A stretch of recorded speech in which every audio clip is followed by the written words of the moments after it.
like to call to order the regularly scheduled meeting of the Parks and Recreation Commission for Wednesday, October 26th. May I have the roll call, please? Chair McGill. Here. Vice Chair Feck. Here. Commissioner Aldana. Present. Commissioner Clark. Here. Commissioner Lesnar Buxton. Commissioner Longstreet. Here. Commissioner Unander LaBerge. Okay, and when you get back to your microphone, I will ask you if you have any changes to the agenda. No changes. Okay, thank you. And then, sorry, I'm multitasking here and I'm not doing a very good job of it. And then I will admonish everybody, myself included, as last time, when you speak, to speak into the mic. I've been requested that more than once, as you know. Let's see, and then do we have any written public comment other than what we've received for agenda items? I didn't see any. Just what we've received, 2 items just now. Okay, great, thank you very much. And those are both for agenda items, yeah, yeah. Okay, that brings us to public comment. Any member of the public may address the commission for up to 2 minutes on any subject within the jurisdiction of the commission that is not scheduled for a public discussion before the commission. Total amount of time for public comment will be 15 minutes. Those of you that are here to speak on agenda items, your comment will come with those items. So is there anybody here for public comment that's not on the agenda? Okay, anybody online? Anybody wishing to speak, please raise your hand in the Zoom platform control panel. No hands are raised. Okay, great, thanks. And that we do have a youth council report this month. So, and I don't have your name, so you'll have to, oh, sorry. Yeah, I'm pleased to present Tiago Eckstein, who's here to give the Youth Council report. Great, thank you.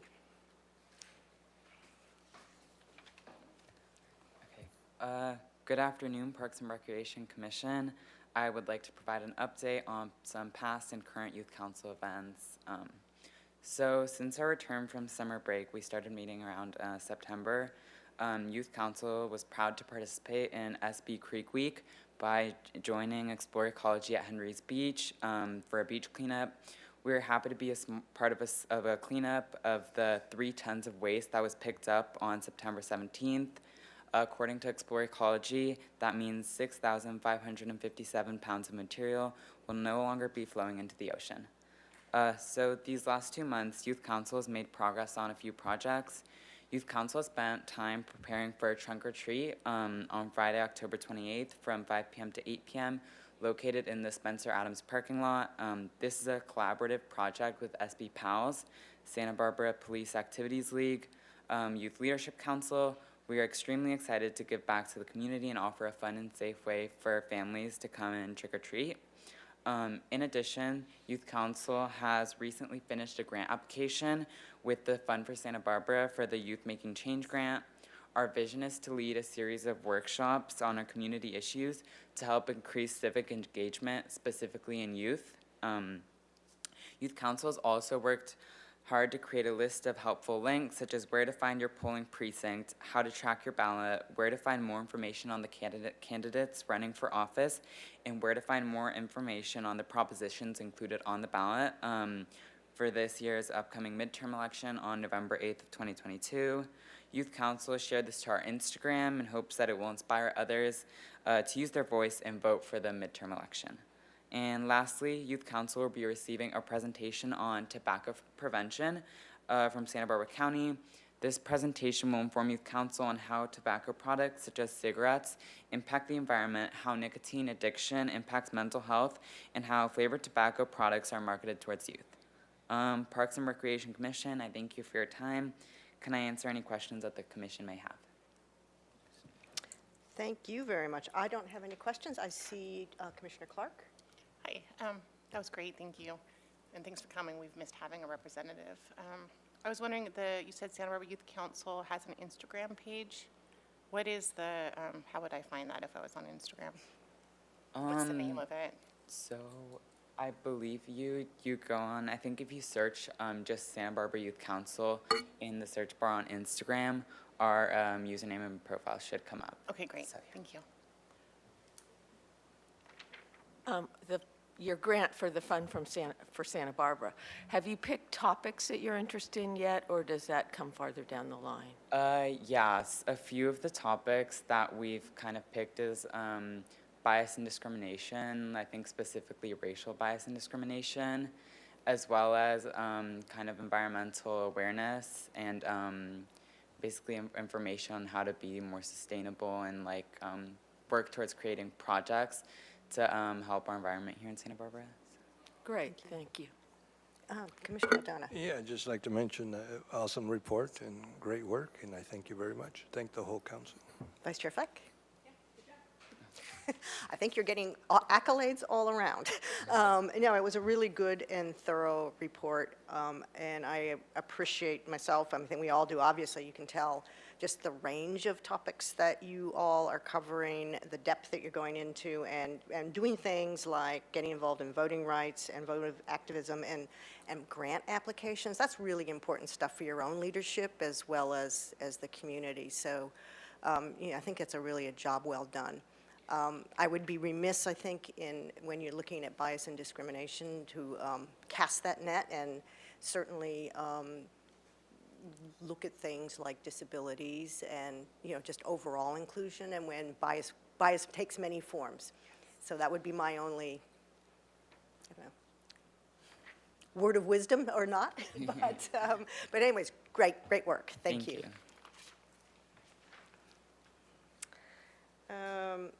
All right, that brings me to Commissioner Committee Assignment Reports. I think I started that way last time, so I'll start this way this time. Commissioner Clark? Unfortunately, I was unable to attend the Street Tree Advisory Committee. I was visiting my kid in Oregon, but I did make all the site visits and read our materials and even talk to some neighbors at the different sites that we'll be talking about later. Thank you. I attended the Golf Advisory Committee meeting, and the golf course is doing very well. It is holding steady past COVID. There was a great increase in golf participation during COVID, and that is holding well. Also, they discussed the Player Improvement Fund. $1 is assessed on each round of golf, and that is a special fund that the players then determine what projects get done. So right now, that fund is fully committed on some ongoing work. So they were discussing in the future how best for that committee to work, whether it becomes an ad hoc committee or stays as a standing committee. So it was a good meeting, but golf is going quite well. We should be happy. Yeah, we are. All right, thanks. Commissioner Aldana? Very busy month for me, but pertaining to the Parks and Rec, it was just the rounds to look at all the trees. So that was it. Thank you. And Vice Chair Fleck? I wasn't able to attend Creeks because it's happening as we speak, so same Yes, time. It does happen, doesn't it? Okay, as for me, the Park Foundation meeting was canceled this month. We did one approval by email. And then I did attend the Arts and Culture Subcommittee of the De La Guerra Plaza Revitalization Committee. And that committee is really charged at looking at the process and themes associated with public art in the plaza. And we're actually making some really, really good progress and having some good conversations. So I'm encouraged by how that's going. And that's me. Takes us to commission and staff communications. Do we have anything? Chair, there is nothing to report. Okay, great. And ceremonial items, do we have anything? We have an employee recognition. Yes, I'm pleased to share that Ricardo Venegas has 25 years with the city. He is an integral part of our community services division as a neighborhood outreach services coordinator. He works over in the Franklin Center, and many of you know him from the many meetings that he's participated in for the Ortega Park design, as well as lots of other outreach that he does with other programs in community services. One that we'll talk a little bit more when we get to the director's report is the Arts Alliance, something that he's overseen for many years and helped that to really blossom. So we are grateful to get to work with Ricardo. Okay, great. I'm sure there are others on this table that know Ricardo better than I do. I've had the pleasure to get to know him in my time, really started to get to know him when we started working on Ortega Park. And have been just really enjoyed the time I spend with him. I'm really impressed with the work done by the Arts Alliance and then the dedication and passion that he brings to that. So congratulations, Ricardo. Many more. Definitely, 25 years is quite Yeah, an achievement. yeah. And what he has done with the Arts Alliance and the various programs for youth over at the Franklin Center are much appreciated. Yeah. I'll just add congratulations to Ricardo. Good work. Great, thank you very much. All right, and we are at, the one thing I liked better about Zoom is I could see the agenda on the screen instead of having to look for it. We are, the only thing I liked better about Zoom, summary of council actions. So we're on consent items, and having looked at them, does anybody have any questions about any of the items listed here? I did not. Does anybody else? No? Okay. And then that takes us to the minutes of our last meeting. We have a recommendation that we waive the reading and approve the minutes of the September 28th meeting. So moved. I'll second. Okay. Any discussion? All in favor? Aye. Aye. Opposed? Okay, moved.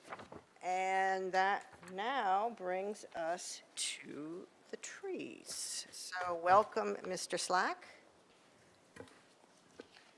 Good afternoon, Chair McGill and Commissioners. The first Street Tree Advisory Committee recommendation for review is a request to remove a king palm. This is a street tree located within the public right-of-way in front of the property at 1226 Hutash Street. The applicant was requesting a removal due to the tree's interference with overhead utility lines. We've talked about this a lot, but just to summarize, the lower lines are communication lines, so lines, phone, cable, TV, and then above those lines, you can't see it well in the picture, actually utility lines carrying voltage, and any vegetation that grows underneath these lines is continually pruned by Edison subcontractors at varying distance depending upon the nominal voltage that the lines are carrying. The applicant expressed concern with the palm damaging the utility lines. The committee looked at the tree. The tree overall is in good health. It is being subjected to routine pruning, probably on an annual basis by the subcontractor for Edison. The pruning, they'll remove the top of the fronds. It doesn't kill the meristem, so the palm continues to grow.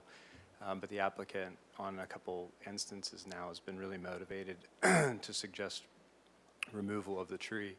The committee, again, noted that it was in good health. There was conversations about the need for removal at the present time. The consensus was that the palm technically could be around for several years before it was actually going to be close enough to the overhead utility lines where it would warrant removal. But given the palm, the lack of environmental benefits that the palm produced, and the applicant's motivation to remove the palm tree, the committee actually made a recommendation to approve the removal of the palm on the condition that the property owner plant a new street tree. The street tree, the designated street tree is jacaranda here. You might ask yourself, why would you put the jacaranda under the utility lines as well? I think you have a very delicate balance. You know, we're an old city where there are a lot of utility lines. It may not be the most utility-friendly tree, but you're probably talking, 20 plus years of growth until you're having conflict. And then the pruning is going to be pretty minimal. The nominal voltage is very low. So that I anticipated that question, so I just thought I'd throw that out there. So again, to surmise, the committee recommended approval on the condition the applicant plant a new street tree. Okay. Does anybody have any questions? And just I for- do. Yeah, go ahead. And then you had Is used there what, two- another place on the block that the jacaranda could be planted so that we don't go 20 years and then have to take that tree out where we lose the benefits of a mature tree? Chair McGill and Commissioner Longstreet, I think the unique thing about the palm trees is all the growth is terminal, so it all comes from the top, pushes forward. And if the palm is cut deep enough into the trunk, it kills the palm. The shade trees, the pruning doesn't ever kill the tree, and we rarely ever take a shade tree out due to conflicts with the utility lines. It's more of just the happy medium of the pruning. I would caution, one, the street's pretty heavily populated with street trees, and the expectation would be is that the tree would need to be in front of the property owner's property so that they could take care of it. If they were to plant it somewhere else on the street, we would have to assume maintenance, and we're pretty much completely at our limit to be able to fold new trees into our operation. No, that answers my question. Thank you. Commissioner Aldana. From a driveway, how far is a tree supposed to be? What's the distance from the driveway to a planted tree? Chair McGill and Commissioner Aldana, we don't have a defined guideline because we have a lot of wiggle room. We try to keep it as far away as possible. If there's ever concern, we consult traffic engineering staff regarding its placement. So it's kind of interesting. You can actually put trees very close to driveways without it being a true sightline issue. The parked cars on the street actually are much more of an issue than the street tree is. So when we push the street tree away from the driveway apron, what we're trying to do is minimize long-term damage to the apron as a result of root growth. So in this specific instance, there would really not be a sightline concern. Got it. Thank you. Okay. My question's been asked, so, which is good. I don't see any other questions. There was a flurry of slips right at the last here, so I don't think there's a slip for this one. No. So do we have any public comment online? Or anybody in the room that just didn't do a slip? Okay. Anyone who would like to speak on this item, please raise your hand in the Zoom control panel. No hands. Okay, great, thank you. So with that, then I will open it up for discussion and/or a motion as appropriate. I would have to say that when I went and looked at it, I have to say the thing is like right under the utility line, so you could, I mean, it's, I would make a motion to concur with the Street Tree Advisory Committee. Motion to remove the tree at 1226 Hutash Street on the condition that it is replaced with the designated street tree. I will add to my motion, the reason that I can totally support this is that the palm does not give us a canopy cover that we are so in need of with environmental issues, so. I'll second. okay, we have a motion and a second. Do we have any discussion? Just a quick question. As far as transplanting somewhere else, do you see it worth transplanting? Chair McGill and Commissioner Aldana, it's probably possible, but you'd have to rip up a lot of the sidewalk, and we have zero interest in doing that. But a lot of times things are possible, but not practical. I'd say this is a not practical transplant situation. And Vice Chair Feck, you had your light on. Okay. All right, so with that, I will take a vote on it. All in favor? Aye. Opposed? So moved. Thank you. And this now takes us to San Rafael. And Chair McGill and Commissioners, the next Street Tree Advisory Committee recommendation for review is a request to remove a weeping fig. This is located on the side of the property at 106 San Rafael Avenue. This also is a street tree in the public right-of-way. The applicant expressed an interest in removing the tree in conjunction with a removal that they're performing in their backyard of another weeping fig. They did express an interest in planting a new tree. I think they just don't see a lot of value in the existing weeping fig. We have these scattered all throughout the community. They're really interesting. They always start out as a small little house plant, and they find their way to the parkway, and then they turn into this, or sometimes quite a lot larger than this. The committee reviewed the tree, noted it was in good health. It's visible even from the photo that one of the sidewalk panels is popped pretty high. There was discussion amongst the members on the committee regarding sidewalk disruption. You know, we see that often. This was determined to be a situation that could be reasonably repaired with a little bit of root pruning and a new sidewalk panel, not requiring tree removal. And after review, the committee could not determine a valid reason for the removal of the weeping fig and recommended denial of the weeping fig at 106 San Rafael. Does anybody have any questions, Commissioner Aldana? Yes. Okay, if you want to keep the tree, how soon will the root pruning be done, and when will the sidewalk be repaired? And Chair McGill and Commissioner Aldana, so when we encounter these situations, we report them to the Streets Department. They'll do an inspection, and then they'll make notations about it. They set their schedules. Oftentimes what will happen is a crew will come out and put like an asphalt patch there, so they'll eliminate the abrupt displacement. And then after that's performed, it goes into like a queue for actual sidewalk replacement. So without having conversations with them, I can't say when that work actually will occur. We just forward it off to them and they take care of it. We don't come back to participate with them on sidewalk repair until such time where they remove the sidewalk, and then they call us out to do an inspection and participate in root pruning. Thank you. Okay, I do have one question, just looking at that. That is a dramatic sidewalk uplift in that particular location. I was just wondering in terms of what if there is an implication there in terms of the root structure and maybe the size of the root system going under the sidewalk, and would the root pruning be hazardous to the tree's health? And Chair McGill and Commissioners, the ficus, the genus of ficus, is extremely tolerant of root pruning. In addition to the species tolerance for root disturbance, this tree is very small in stature, so you know, sail and just wind loading is really kind of a non-issue. So I think our expectation is sidewalks removed. We do some, judicious root pruning, sidewalks repaired, and it lasts for a pretty significant amount of time. Okay, thanks. Making it sound like the goldfish of trees. You let it out of its bowl and it takes over. Okay, I do not have any speaker slips. I think we're ready for public comment. I don't have any speaker slips. I'm assuming there are none. Do we have anybody online? Yes, we have one hand raised. Okay.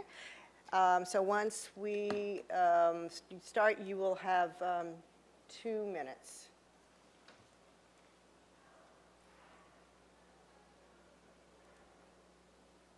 Have they been unmuted? Yeah, Ms. McGrew, if you unmute yourself.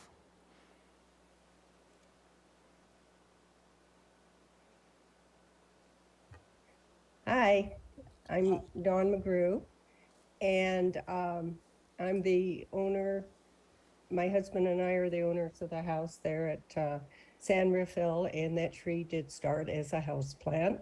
Unfortunately, I planted 2 Benjamin ficus, and they've really grown. I did want to tell the commission that I don't know how many years ago I already did have root pruning and barriers put up, but the tree has overcome those.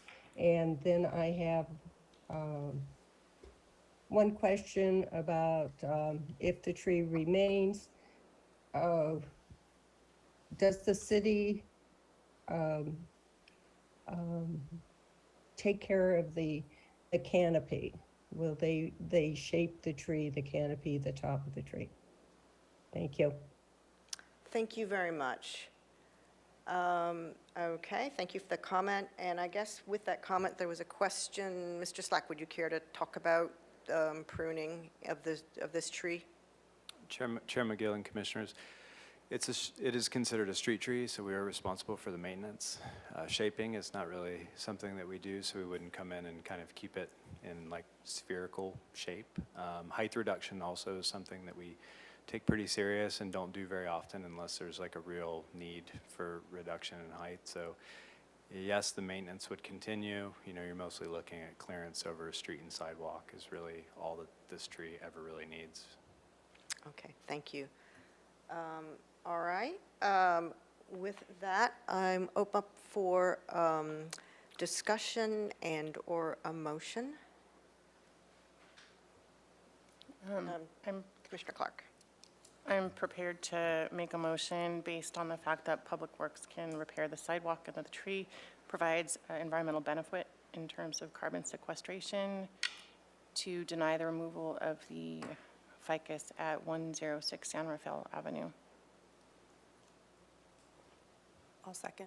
Okay, so we have a motion and a second. Do we have any further discussion?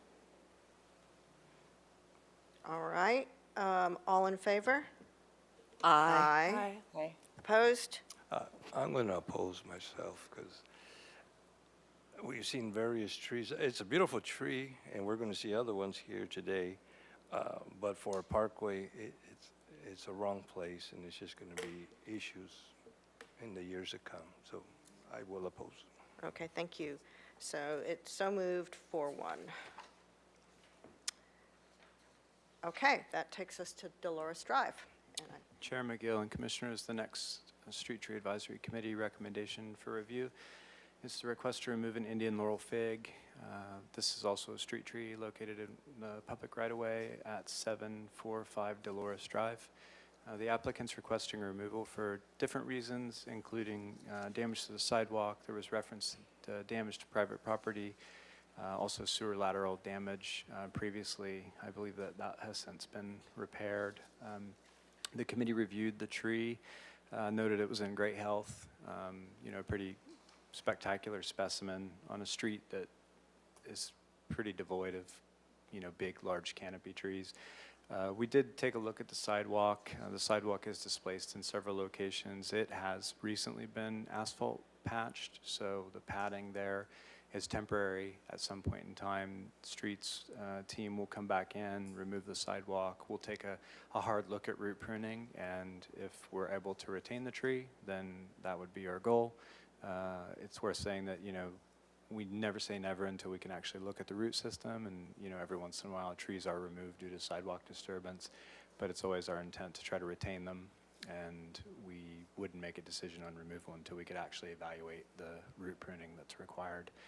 So we had that conversation at the committee level, and then ultimately after review, the committee noted the tree was again in good health, a valuable specimen, and there was consensus that the sidewalk repair could happen without requiring removal of the tree, and the committee recommended denial of the request to remove the Indian laurel fig at 745 Dolores Drive.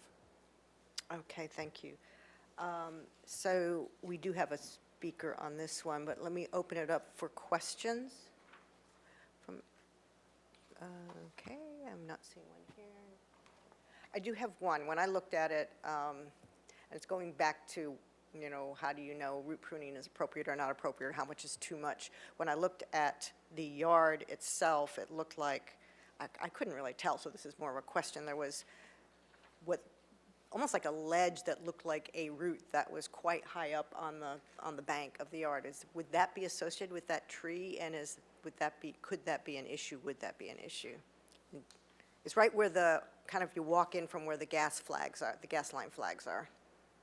Chair McGill and Commissioners, it could be a root. I don't know. I don't recall that from being on site. Roots always prefer to be shallower than deeper. There's more oxygen and nutrients and water, all of those things are there. So it wouldn't be uncommon to have any type of tree next to, like, say, an elevated yard, and roots would move up towards the surface, so it's certainly possible. Again, in terms of root pruning, you know, we hold a hard line that no decision's made until actually the sidewalk's removed, and we can make a full evaluation of what type of root pruning and the extent that's going to be required. Again, kind of relating back to the weeping fig, which is, you know, a different species but within the same genus. This is probably the most tolerant species or genus of trees, at least within the city of Santa Barbara in terms of root pruning. So the efficacy of root pruning and it not being detrimental is quite high amongst any ficus that we encounter in town. Okay, thanks. Any other questions? All right, well, I do have one speaker slip. I think I've been through these, they're in the right spot. And it is Andrew Shepard, which here, and I know you know the drill because I explained it. You'll, Yep. once I hit the button, you will have 2 minutes. I'll do my best. Thank you. Yep, there we go. I appreciate the Street Tree Advisory Committee's review of this petition and their thoughtfulness around it. I don't know, this is my first time going through the process, so I'm not sure I provided all the right information for consideration. The tree is definitely in good health, and it's quite large, but it's growing very aggressively. The reason why my wife and I decided that we should come in and try to appeal the petition to deny was, if you look at the patchwork on the sidewalk, which was installed, I think, 4 or 5 months ago, it's moved about an inch since they patched the asphalt. And you can clearly see this by just looking at the spray paint, the neon spray paint that they applied before they put the asphalt on. And I think that this reflects just the size of the tree, its ability to grow. My understanding is that ficus grows very aggressively, as well as the fact that the trunk is already about 70% of the parkway, like horizontally. So it's a very massive tree.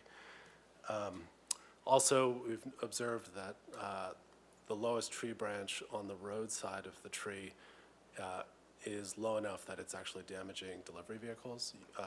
And I didn't provide that to the Street Tree Committee before, but I provided photos to the commission today. And I apologize for not sharing that. I think I just didn't do the form correctly. And also, our neighbors, both uphill and downhill from us, all 3 of us having kids, view the curb as being somewhat of a concern. It's 12 inches elevated from the curb. The sidewalk is 12 inches elevated from the curb, so it's quite high. And then also, there are other photos in there which show damage to the brickway next to our house. So the bricks are starting to lift up, and landscapers have told us that's because of roots growing under our house. Thank you. Okay. Well done. All right. So what we do have in front of us is the petition from the 3 property owners. I think pretty much everyone's been to see, so we know what the site looks like. Given what you have heard and from Mr. Slack and from Mr. Shepard, there's any discussion? So in a sense, it goes without saying that you're going to break out the sidewalk and look at the roots and assess it properly? Chair McGill and Commissioners, that's correct, yes. Anytime there's asphalt padding or patching, whatever word you want to use, it's acknowledged as a temporary thing. Like, it cannot be and it is not a long-term solution. So anytime that there's asphalt, the intent is that we'll return back and evaluate it and make the necessary repairs. Thank you. Commissioner Clark? Okay, okay. So, and then in terms of the comment about damaging delivery vehicles, is that something that would also be assessed from a priming perspective? Chair McGill and Commissioners, it certainly can be.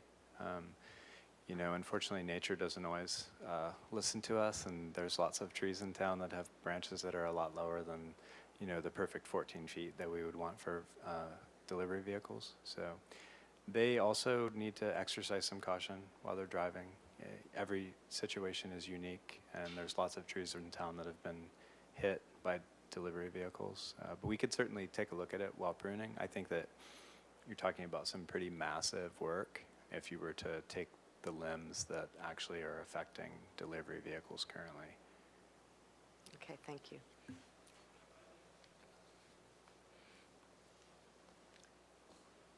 Okay. And then we also had written comment on this that we received over the last couple of days. So. No, I thought we did. Yeah, we had, yeah, we did, yeah. Yeah, we did. Well, I'll go ahead and make the motion to agree with the Street Tree Advisory Committee. But can we do it with, what is it, with prejudice or? Without prejudice? So then this way, after the assessment of the routes and everything, then maybe they could come back and review it. I will second that motion so we can go to discussion about it. Okay. I don't think we need the without prejudice on a street tree because the city arborist will in fact make a decision at the time that the sidewalk is repaired, correct, Mr. Slack? If the roots cannot be pruned in a safe manner, that's your call, right? Chair McGill and Commissioners, that's correct. So the denial without prejudice would allow the applicant to return, not be subject to like new application fees if they were going to provide more evidence or, essentially more evidence to support the removal. So in this instance, you could do that if you feel, or the applicant feels that they want to bring forward more information.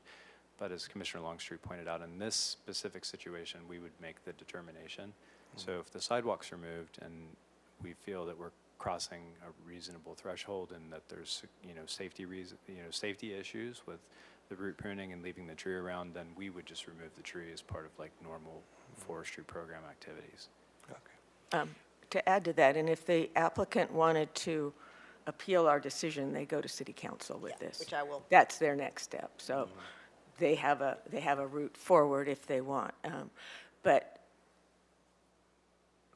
I think, for me at least, this tree provides a great public benefit.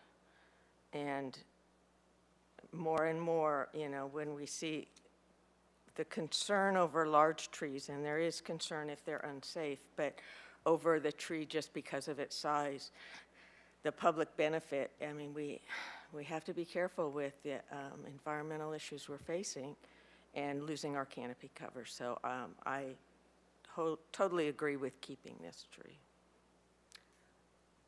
Yeah, I would just like to amend the motion to remove the without prejudice, deny without prejudice, to just deny, since I think the process will take care of that. I'm perfectly fine with Okay. it. I am too. Yeah, I agree with Commissioner Longstreet about the environmental benefit. And, whenever I'm struggling with a tree, let me start off. When I went to go visit the trees and I came around the corner and I saw that tree, it was a visceral feeling like, oh my God, what would it look like without that tree on that street? But as a property owner, I think also like, what would it be if I had this big tree disrupting the sidewalk, So whenever I get conflicted because I empathize with the property owner, but I want to do what's right for our community at whole, I often up here, I look at that picture of Santa Barbara and I see all the green from all the trees downtown, and I think, what would that look like with if we said yes to every tree that was messy or every tree that, disrupted the hardscape, then we wouldn't have a green city, and it would be kind of tough to live there. And so in light of the fact that the root pruning is possible, and that hardscape damage is repairable, and also, I think you had concerns about the sewer lateral, and once those are repaired, it's a little bit safer. The trees seek water, and if the sewer lateral's repaired, they're not going to attack it again as soon. So in light of the fact that it seems like it's possible we can make reparations to the sidewalk and the branches, I'm going to have to agree, as much as I get where you're coming from. Okay. With that, I think we're ready for a vote. So we, all in favor? Aye. Aye. Okay. Aye. Opposed? So moved. So it is in the agenda, but I will reiterate what has been said, that any action may be appealed to City Council within 10 days. I won't read all the pursuant to the various codes, but the key is that this is appealable, and it's appealable to City Council, which has final say, and you have 10 days. And the same would be with San Rafael. All right. Which takes us to Via Sevilla. Chair McGill and Commissioners, The next Street Tree Advisory Committee recommendation for review is also the request to remove an Indian laurel fig located at 211 Via Sevilla. This tree is actually located within the front setback of the property, so this is the first tree that we're looking at that's located on private property. The applicant previously came before the commission back on February 23rd, 2022, requesting removal of this tree for the same reasons that they listed on the application last time. There was concerns with roots infiltrating and impacting the neighbor's private sewer lateral. At that time, there was not conclusive information that that took place. In addition to that, the driveway is pretty significantly impacted by the root system. The fence that separates the two properties is displaced, as well as the public sidewalk. And then the applicant also listed just long-term maintenance concerns with the routine pruning that's required. The committee reviewed the tree. This tree was noted to be in really good health. The sidewalk damage is pretty minimal. It is lifted, but the driveway is pretty significantly impacted. There's quite a bit of discussion around just the hardscape damage.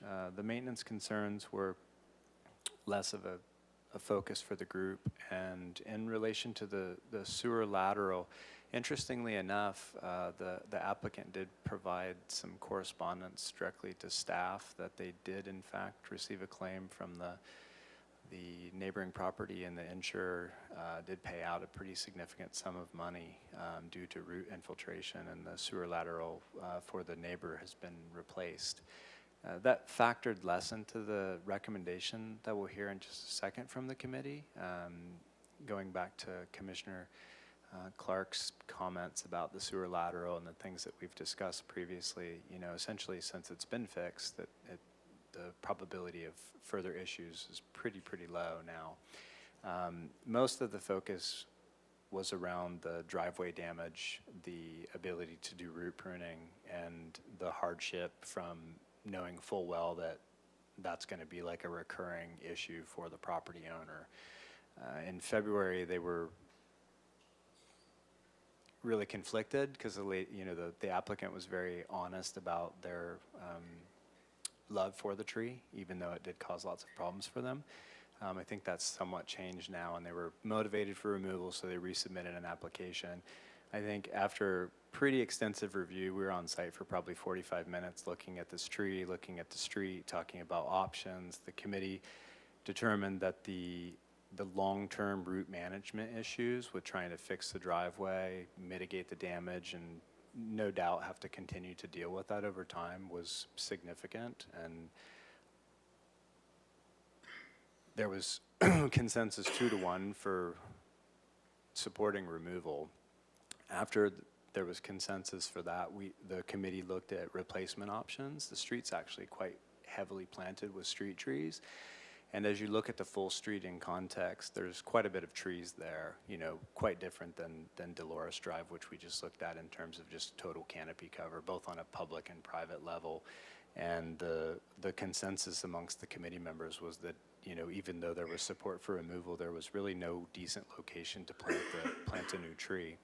And after review, made a recommendation to approve the removal with no condition to replant, and determined that the commission could make the finding that the character of the neighborhood would not be materially impacted by the removal of the subject tree. Okay, thank you. Does anybody have any questions? I do have one. I have a question. Why don't you go first? Excuse me, Mr. Slack, but unfortunately, I missed the Street Tree Advisory Committee meeting, so I wasn't privy to the conversations that you had at that meeting. And did the Street Tree Advisory Committee talk about the similarity between the tree we just discussed and this tree? And if so, could you delineate for me just very clearly the differences? I think you said there was lack of tree cover on Dolores as compared to this street. So maybe that led to the determination that the characteristic of the neighborhood would not be affected. But Chair McGill and Commissioner Clark, the real delineating factor here is this is a tree on private property. It's a setback tree. The property owner bears all responsibility for maintenance, and that includes repairs, mitigation, even public sidewalk damage that's caused by the tree, they're responsible for as the property owner. Whereas the ficus tree that's on Dolores Drive is a public tree maintained by city staff. Hardscape disruptions are managed and maintained by city staff. And obviously the homeowner on Dolores Drive is impacted because the tree is directly in front of their house, but all maintenance concerns and mitigation is all cost, labor is borne by the city in that case. So it's dramatically different, even though we're looking at very, very similar issues. Thank you, that's very helpful. I have a question about a potential replacement tree, because I mean, that's a stunning tree, and it's a huge canopy. I understand where the committee's coming from and looking up and down Sevilla, and that whole part of the mesa has got is blessed with a lot of trees, and you're right by Douglas Preserve. But is there also the possibility of having the tree go elsewhere where there are fewer trees? I mean, can we put a contingency for going outside of the neighborhood?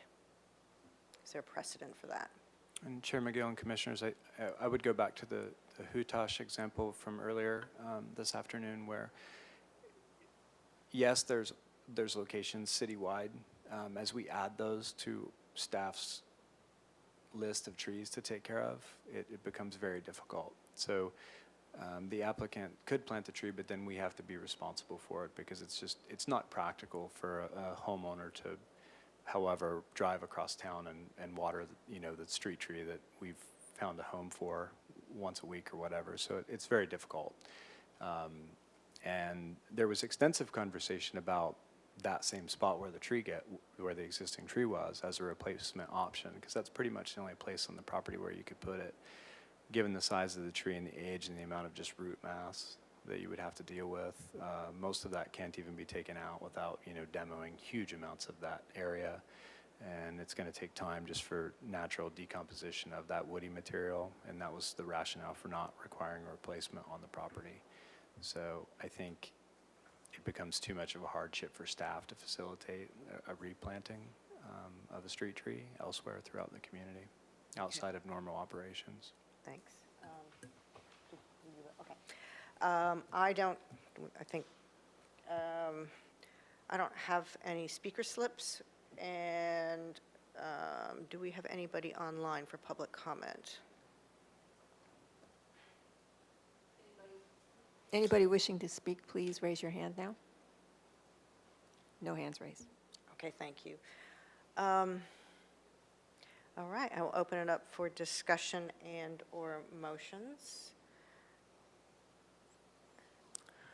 I move we concur with the Street Tree Advisory Committee recommendation for removal of the Indian laurel fig at 211 Via Sevilla.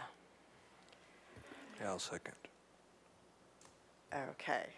I was about to second with a heavy heart. Yeah. It's a stunner. But it's right up against the garage. Yes, thank you. But it's right up against the garage, so there is the reality, or the carport actually. Then there's the reality of its location as inopportune. Any further discussion? All right, all in favor? Aye. Opposed? Okay. North La Cumbre. Chair McGill and Commissioners, the next Street Tree Advisory Committee recommendation for review is a request to remove several trees, including 5 carrot woods, 1 fern pine, and 2 jacarandas that go around the perimeter of 200 North La Cumbre Road. Actually, most of the trees being removed are on Via Lucero, so this property sits at the corner of North La Cumbre and Via Lucero. The entire parcel is being fully redeveloped. There were site plans included in the packet. So most of the tree removals are actually driven as a result of pedestrian improvements. So that involves creating a parkway and also widening the sidewalk. So in the photograph, it's kind of dark and it's hard to see, but that chain link fence is essentially right of way. So several feet even behind the existing trees. is the edge of right-of-way. So there will be a new parkway created, and then there will be a new wider, even wider sidewalk put in as part of like comprehensive project improvements. And then similar but a little different along North Lacoumbra as well. The committee reviewed the project in full scope, took a look at each one of the trees proposed for removal. All of the trees were in fair health. It was quickly determined that the project was of significant benefit to the neighborhood, the parkway improvements as well. I neglected to jot down the replanting information, but it's far more significant than the existing trees on site. That's both on site inside of the complex, and then also the new street trees that will replace the existing trees being removed far exceeded the existing amount. Ultimately, after review, the committee made a recommendation to approve the removals as proposed on the condition the proposed replacements are planted. And yeah, we didn't identify a finding, so the commission can identify a finding for us. That would be fantastic. It's a first, but it happens. Thank you. We better get out our sheets. All right. I think it's a reasonable, practical development. All right. Does anybody have any questions for Mr. Slack? I do not. All right. Do we have I have a question. Do we have speakers for this? I was about to get there. We don't have any speaker slips. Do we have I any? think the team is here. Are you from? No, nobody from. I was just, I think there's going to be adequate replanting. Looking at those plants, it looked well done. And I do believe this is a complete community benefit, so, okay, that's. Okay, thanks. And then, well, we do not have any speaker slips, so let's just see if, nope, no one's, okay, and do we have anyone online? No, we do not. Okay, great, thank you very much. Now with that, we can go to discussion and/or a motion. I concur with what Commissioner Longstreet just said. Okay, I would concur with the Street Tree Advisory Committee recommendation for 200 North Lacoumbra Road for the removal and replacement plans presented, and this is that it is a reasonable and practical development of the property on which the trees are located and requires the removal of the trees to achieve this. So I do believe this project, because it is especially low-income housing, will completely benefit the community. I second. So, I second, yeah. yep. All right, any further discussion? Okay, all in favor? Aye. Aye. Opposed? Okay, Red Rose Way. And there are a number of speaker slips. So just particularly for those of us who've seen this tree before, and I'm coaching myself as well, as we go through, if we could do questions first, then we'll do public comment and then comments. Okay, thanks. Chair McGill and Commissioners, the next item for review is the request to remove a Norfolk Island pine. This is a tree located within the front setback of the property at 2131 Red Rose Way. As Commissioner McGill alluded to, some commissioners saw this come back in April 24 of 2019. That was actually previous owners. New owners have moved into the property. They've submitted an application for removal. On the application, noted several things that were mostly driven by safety concerns with the tree, potential for failure, I think root disruption as well, with the tree's proximity to the structure. And not, no real detail in the application, but the applicants were present during the initial portion of the Street Tree Advisory Committee meeting and brought specific attention to the fruit that the tree produces. Norfolk Island pine is pretty unique in that it does produce a very large fruit. It's essentially like softball size. Smaller than the bunya bunya, which is a close relative, which is more like a pineapple. But it's a very large, heavy green fruit, and despite the other concerns raised, it was pretty clear that the applicants primary concern was the large fruit production on the tree and the concern with the fruit falling from the tree, potentially causing damage. During the site visit, surprisingly enough, it was observed that there was a significant amount of fruit scattered throughout the tree. You don't see that too often with Norfolk Island pine. It is a dioecious tree, so sometimes you see male, sometimes you see female, sometimes they're hybrids and they're actually male and female.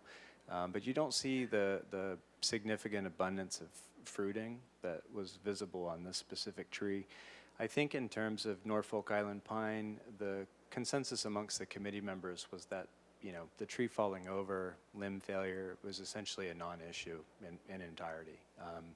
The entire conversation for this tree really revolved around the fruit production and what was a sort of a reasonable task of trying to manage that, with the tree being really close to the property, also close to the public right-of-way, kind of by the neighbor's property as well.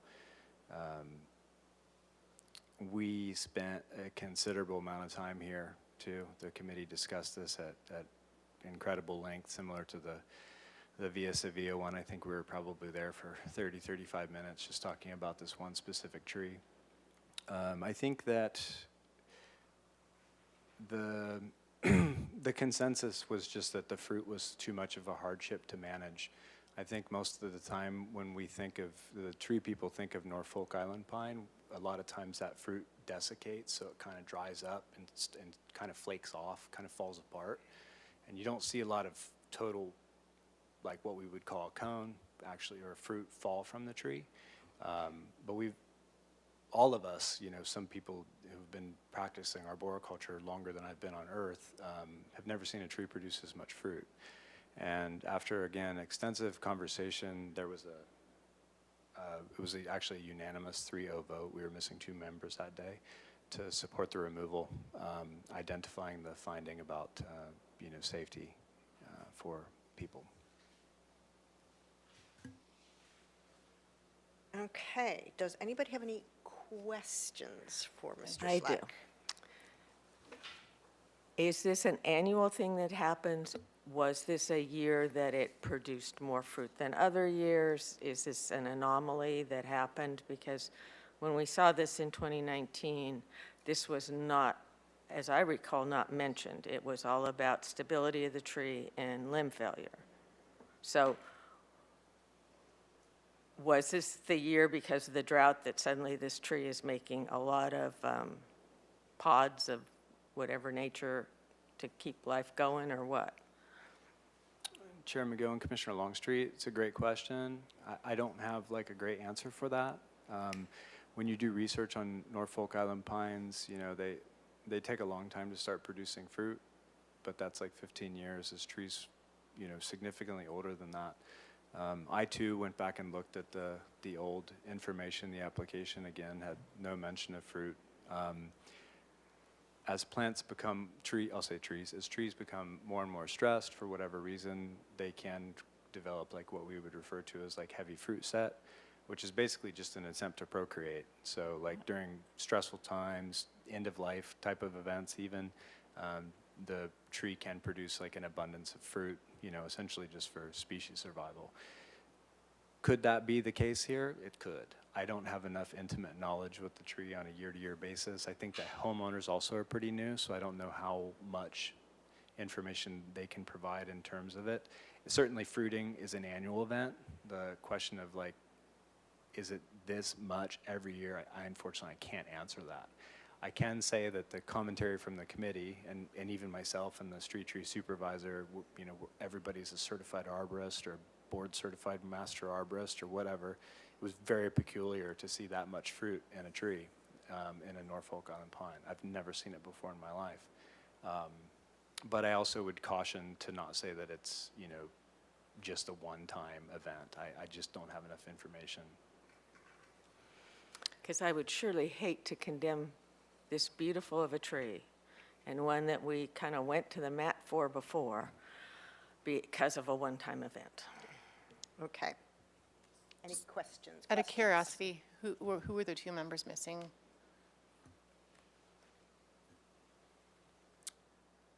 Chair McGill and Commissioner Clark, Chair Treman and Member Escobar. Thank you. Okay, questions?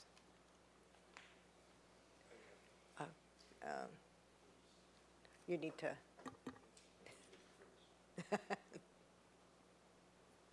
We have a picture of a pine. It's one, two, fourth from the end.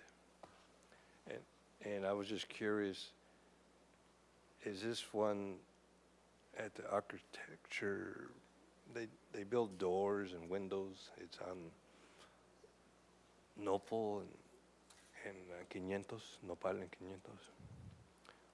I mean, did you look at the report at all?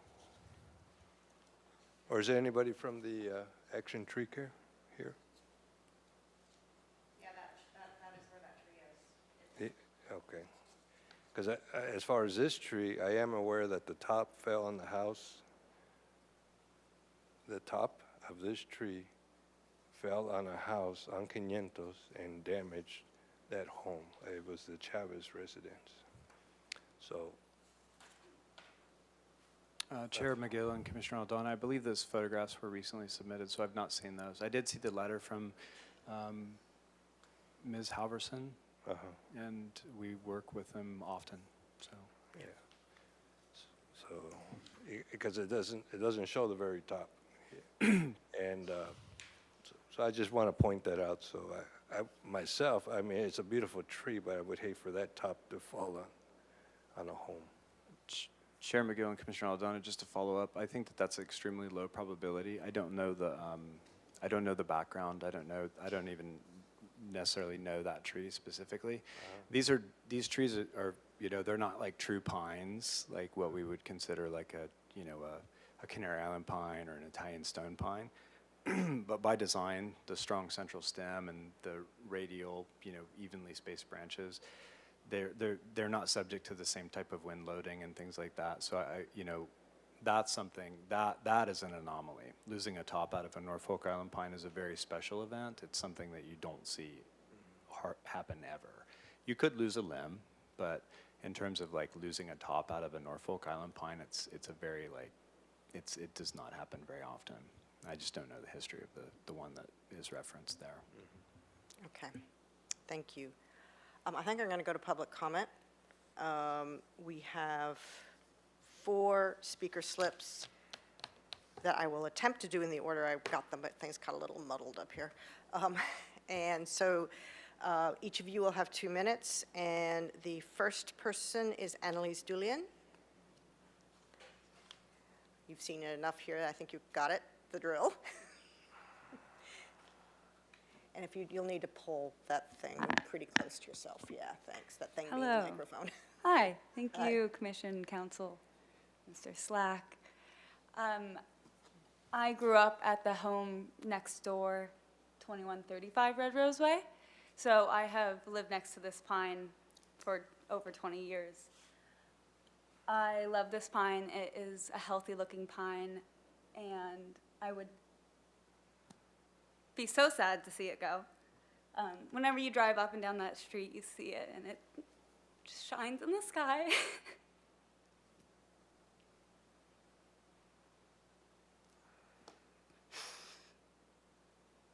Yeah, it's a community member. Like, I do care about it a lot. And like the homeowners, I care about them too. So hearing about the fruit is definitely a concern to me too. But besides this one fact, I've never heard of neighbors having that same issue. So that was a good point that you brought up. So that's what I have to say. Thank you very much. You are a very eloquent advocate for trees. Next, we have Ashley Farrell.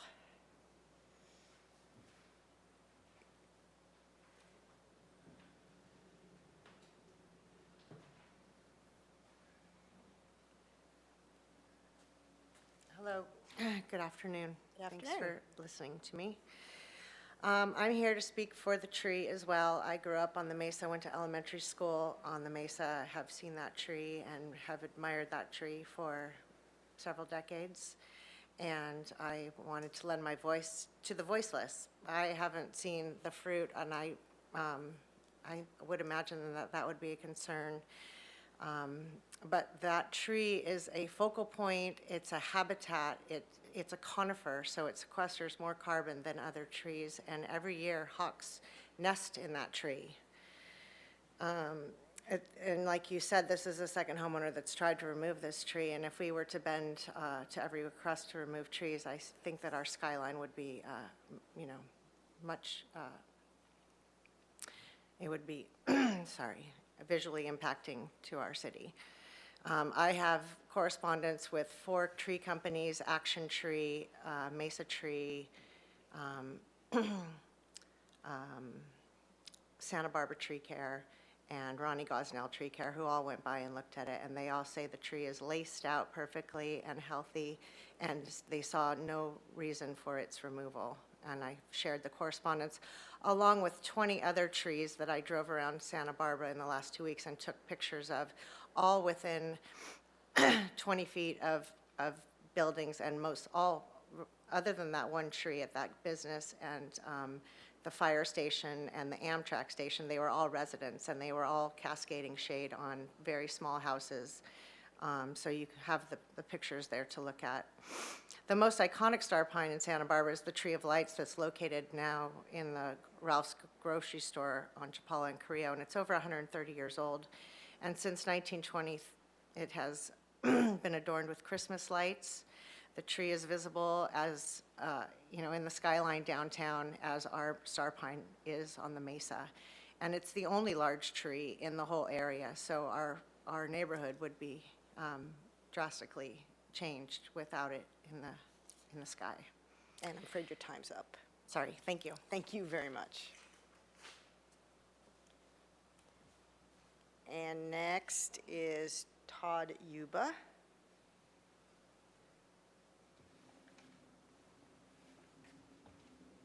Hello, I'm Todd Yuba. Thank you, Commission, for hearing me, and thank you for Mr. Slack. I live at 2129 Red Rose, so I'm the neighbor there. That's my car in front, so on the left. So, earlier today I spoke with Commissioner Clark while she was inspecting the tree. So I decided to come after. I wasn't going to come when I spoke with her. I didn't realize the meeting was actually happening. But afterwards, after putting in some thought, I knew I needed to come just to communicate about the safety issue, because we all know that it's a beautiful tree, and it really is a landmark. You can see it from all around, and I can tell people, that's my house right next to that, from far away. So it would be really sad to see the tree go, but it really is a safety issue, primarily because of the fruit. They're like these, you may have seen them, they're kind of like, they're really solid, like a grenade, and with sharp edges. And they mostly, I think probably half of them collect in our yard.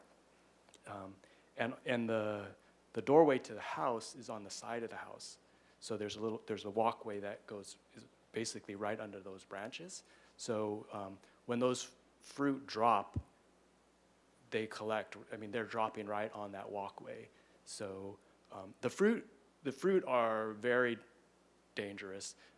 But the needles, I don't know what you call them. They're like little branches. They're constantly falling off, and they're I would say somewhat of a hazard as well. They can be like this long. They're kind of thick, and if they hit you in the face, it could scratch you up. So when it's windy, when we leave, we have to be careful and tell my daughter, wait till the wind dies down before you go. It's we moved in April of 2021, so we've been there for a little while now, so we're kind of used to it. But I just wanted to communicate that safety concern to you all. Okay. Thanks. Thank you very much. And we have one more speaker slip, and it's Chris Joyce.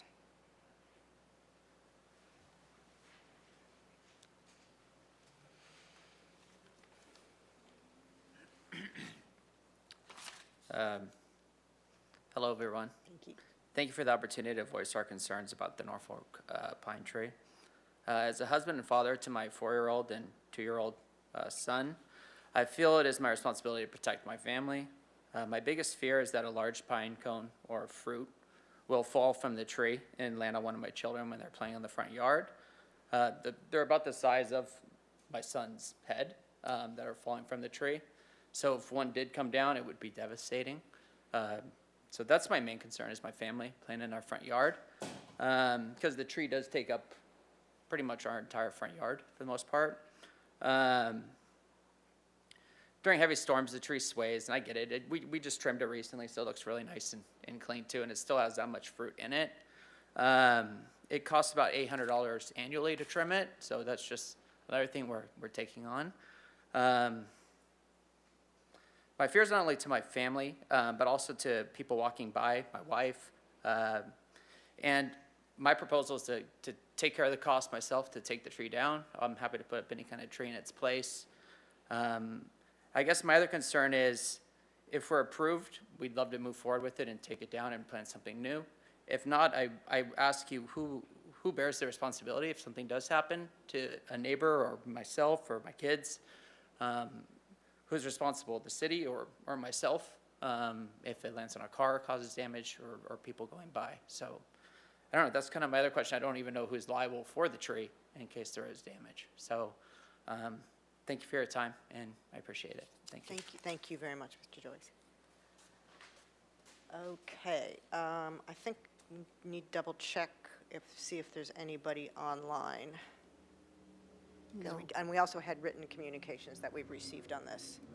Yeah, there are no people online. nobody online. All righty. I'm prepared. It's time to open up for discussion. I'm ready to kick off, I think. Could I just ask Mr. Slack to answer the question about who's responsible for damage? Good call, yeah. Chair McGill and Commissioner Clark, I'll preface my response with I am not an attorney. It's a privately owned tree. The tree is on private property. There's a huge amount of ownership that the private property owner has as the tree owner. Every situation is unique and specific, so I can't really get into any more detail than that, but there is a for there to be an assumption that the property owner is absolved of any responsibility for being the tree owner, that's simply not the case. There's a fair amount of responsibility they have as the tree owner. We would get into like what if scenarios if we took it much further than that. Thanks. I guess I'll kick off. I don't know where to start. I was perplexed at this recommendation. We use that word. Being given where we've been with this tree. I mean, it's not only been through this entire process once, it's been through the appeal to City Council,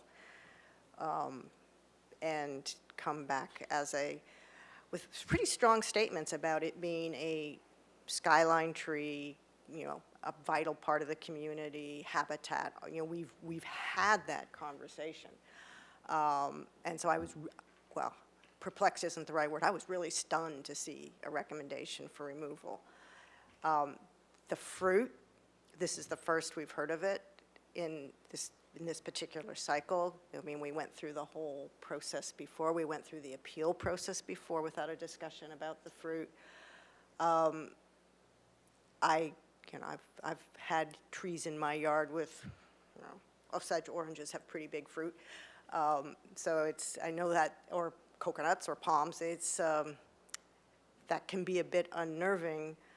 But I'm not, Commissioner Longstreet raised some really good issues and questions in the whole discussion of fruiting cycles. I'm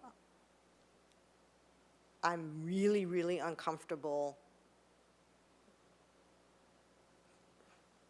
approving taking down an important skyline tree based on the fruiting and based on a discussion that has not happened in the previous cycle.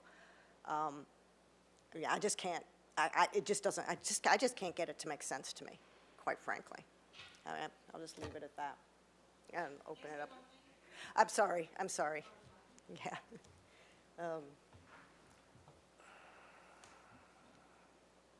Is there anybody else? Because I'm just prepared see to make a motion, but To me, it's just a liability. It is a beautiful tree. I mean, all trees are beautiful, but again, it's just in the wrong place. And they have two children. The next door neighbor has children. Again, on that one tree on Nopal in 500, I saw the top fall on a house. I didn't see it, but I saw the damage. So it's the liability. It's a tough situation. But it is a liability that we all assume when we purchase a home with a tree that size in it. It was disclosed at that time. It didn't just suddenly appear. We did go all the way through appeals on this. It went to City Council, and City Council kept this tree. And here we are, back again. As with Chair McGill, I can't really see what's different. If we've gone into a different fruiting cycle, it has to have a couple of more bad cycles before I'd even be willing to consider that as a major safety hazard. I need to know that I can't condemn this tree after all we've gone through on a one-off with, the not hearing from so many people who have lived around this tree that it hasn't, they haven't noticed this. So I would be willing, I won't be here, but looking at it in 2 more years or 3 more years.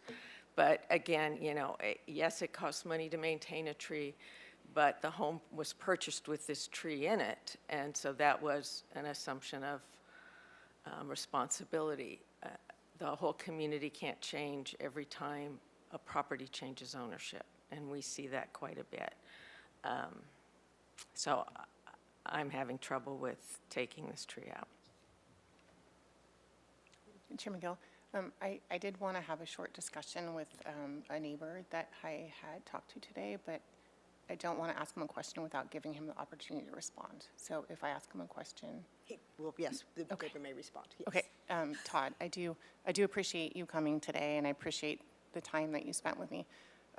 But when we talked about the tree today, Yes.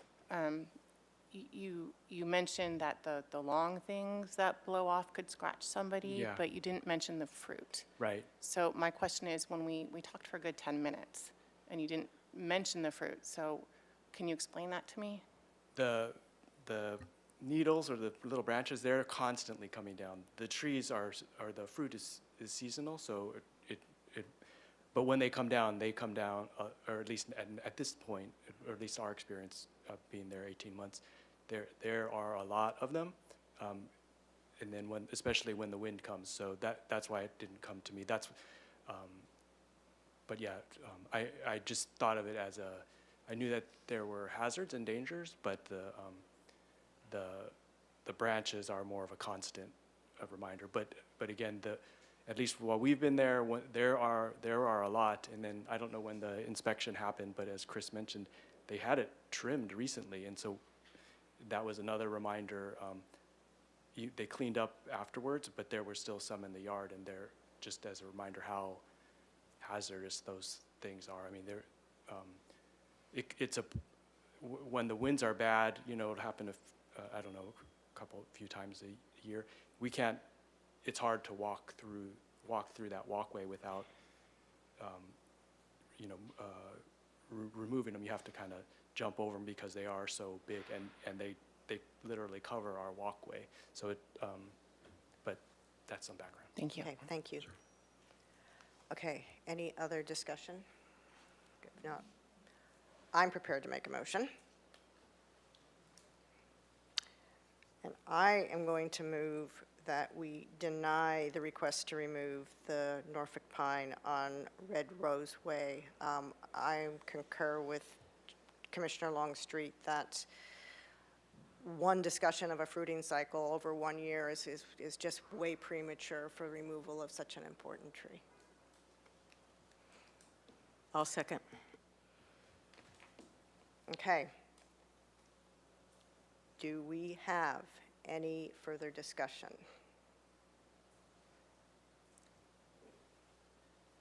Commissioner, It's a question for the gentleman that was. but we do have a motion with the second. But, well, Yes. yes, yeah, but you Yeah, may just ask a your question, yeah. When you say a lot of fruit, can you define a lot? Well, the walkway, I don't know, it's 30 feet by a couple feet, and it's, I would say, after a bad wind, 50% of it is covered. I mean, you have to like kind of leap over, or we basically have to just kick them all aside. But there's, I mean, Dozens? It would, more, I would say, if when it's bad, hundreds. Fruit or needles? No, the The fruit? The branches. The fruit. The fruit, yeah. Okay, They're like okay. pine cones. They look like Pine cones. have really dense, heavy pine cones. I really like the tree. I'm just saying it's a danger. I mean, if it should hit somebody, that would be pretty bad. But so I'd say a lot. I would say many more than dozens. I mean, I can't count them up, but 50. I would say probably more than 100. They're all over. I would say probably multiple hundreds that are collect in that little corner of our walkway. And I think most of them come in the yard, but there is a lot of foot traffic there too. Maybe people aren't walking around when it's windy, but so I'm conflicted just like you. I mean, it's a beautiful tree, but I did need to communicate that because it wasn't clear when we talked earlier. Okay, thank you. Sure. Thank you. Okay, based on that, does anybody wish to amend the motion on the table?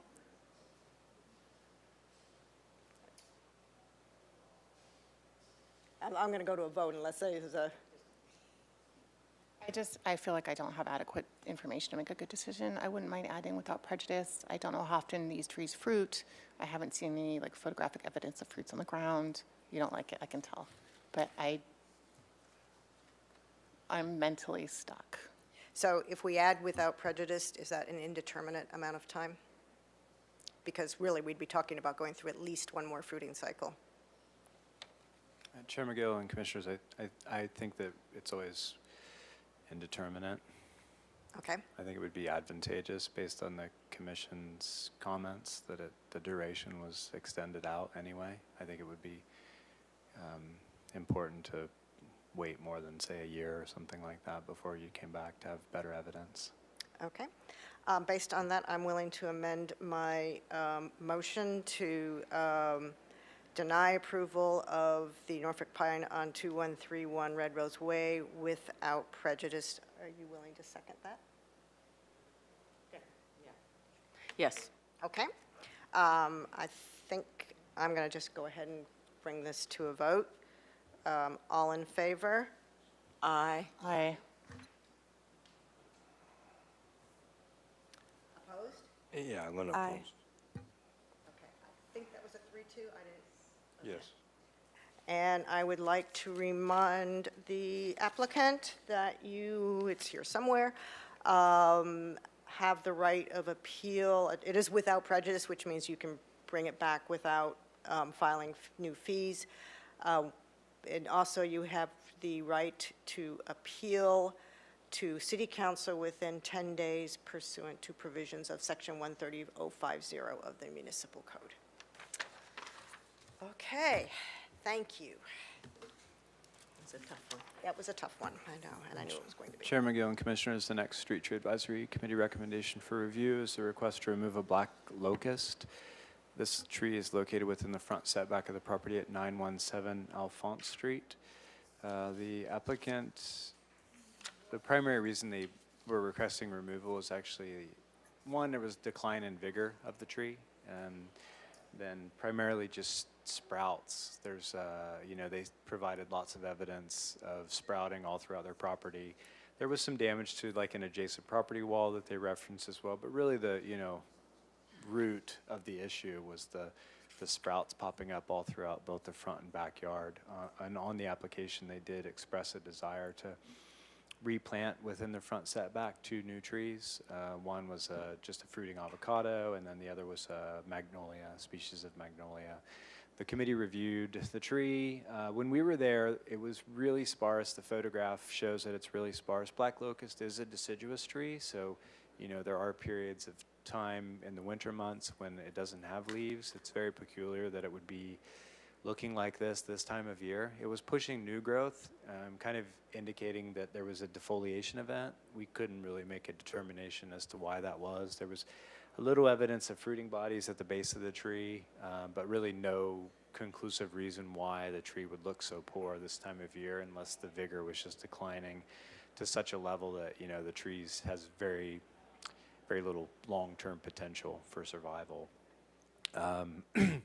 Ultimately, after review, the committee made a determination that they made a recommendation to approve the removal on the condition the applicant planted 2 new trees that they proposed on their application, and determined the commission can make the findings that the principles of good forest management will be best served by the proposed removal.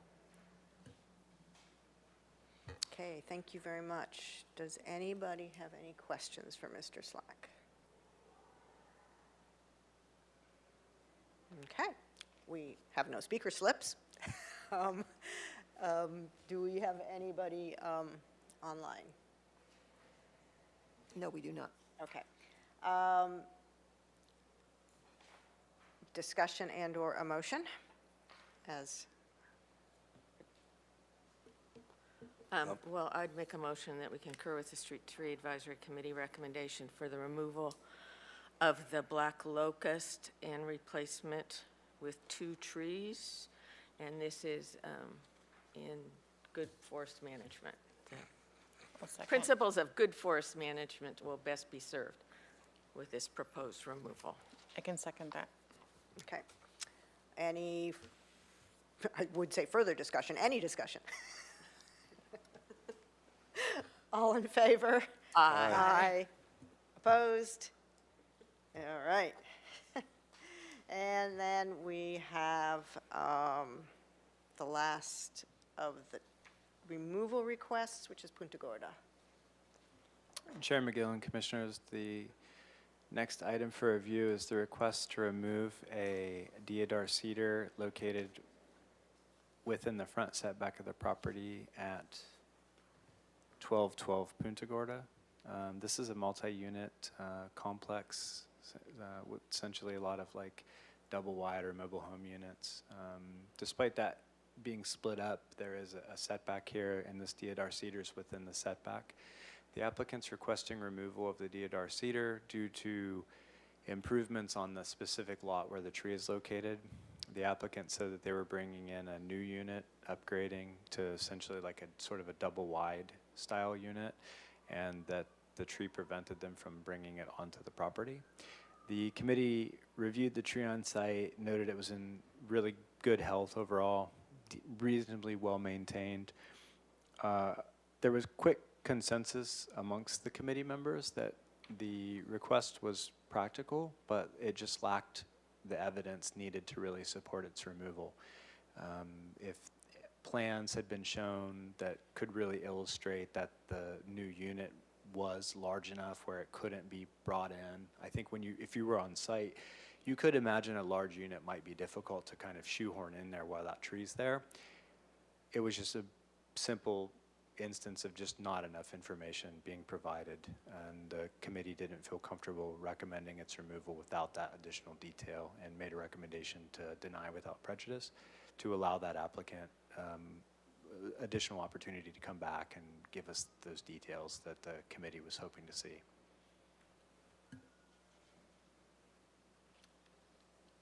I'm okay with making the motion to deny without prejudice of the Punta Gorda Street. But first, I'd like to ask a question, and we'll have Okay. public comment. Yeah, okay.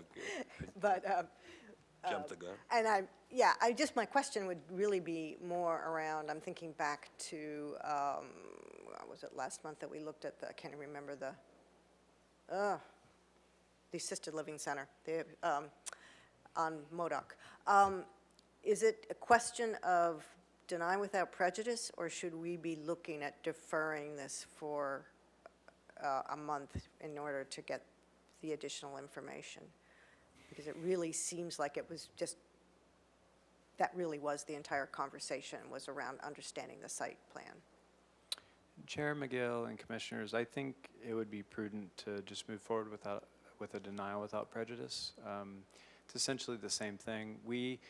Staff did make a request in advance of the Street Tree Advisory Committee meeting if there were plans or additional detail that would kind of like speak to what we exactly talked about, and we didn't receive that. So I think that it's 6 one way, half a dozen the other, but denial without prejudice still allows them to come back, and I think the commission would want the committee to see it anyway. So I think that's a pragmatic approach. Okay, thanks, yeah. Any other questions? No speaker slips. Do we have anybody online? Okay, now I'll open up for discussion or motion. Any discussion? Did you Any see? discussion? No, I was just going to say, in light of the fact that we've already lost multiple trees for mobile homes in that area, I agree with their decision to deny removal. Okay, without prejudice? Correct. Okay. So you started a motion. Would you like to finish it? Sure. So deny without prejudice on this, at this mobile home park on Punta Gorda Street. I'll second. Okay. Any further discussion? All in favor? Aye. Aye. Opposed? All right, so moved, and that takes us to the master plan on Voluntario.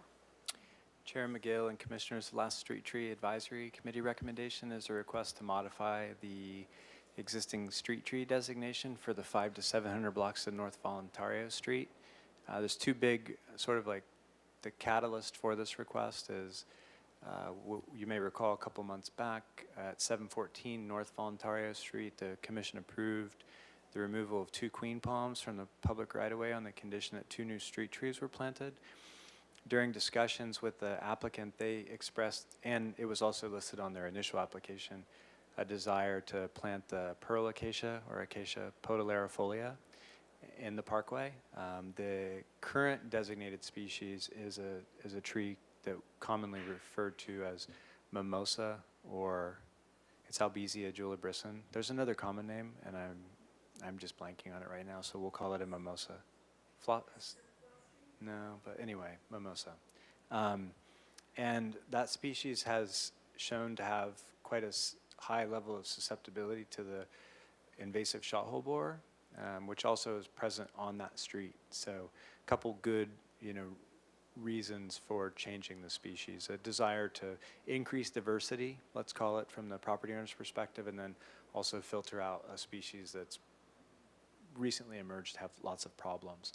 As we've seen recently, and as we continue to see, staff as well as the committee, a lot of motivation to designating multiple species for reasons such as flexibility, finding the species. It just gives us lots of options so that we're not kind of stonewalled when we can't find it or nobody's growing it or whatever those reasons may be. And in this specific instance, the parkways are pretty narrow. There's overhead constraints, so that all of the species that have been chosen are what we would refer to as like a utility-friendly tree. The mature height's pretty small. And so staff brought forward the pearl acacia, water gum, and also the Bailey acacia as new designations for the 500 to 700 block of North Voluntario. The committee reviewed them, determined that they were acceptable species, and made a recommendation to approve the pearl acacia, water gum, and Bailey acacia for the 500 to 700 blocks of North Voluntario Street. Okay, thank you very much. Anybody have any questions? Uh-huh, God, with gorgeous trees. I got a quick question. Oh, go ahead. Because it says right here, there's 18 silk tree, so the silk tree is considered a mimosa? Yeah, okay. Yeah, all right. Do we have any public comment from online? Obviously, don't have anybody in here. Okay, discussion, motion. I will move that we approve the street tree designation for the 500 to 700 blocks of North Valerio Street 2. Acacia, pearl acacia, water gum, and Bailey acacia. I will second that on the proviso that we change the Valerio to Voluntario. Okay, voluntario, we'll go for it. Any discussion? All right, all in favor? Aye. Aye. Opposed? All right, thank you. Okay, and that brings us to our director's report. Chair and Commissioners, I have a couple of items to share with you.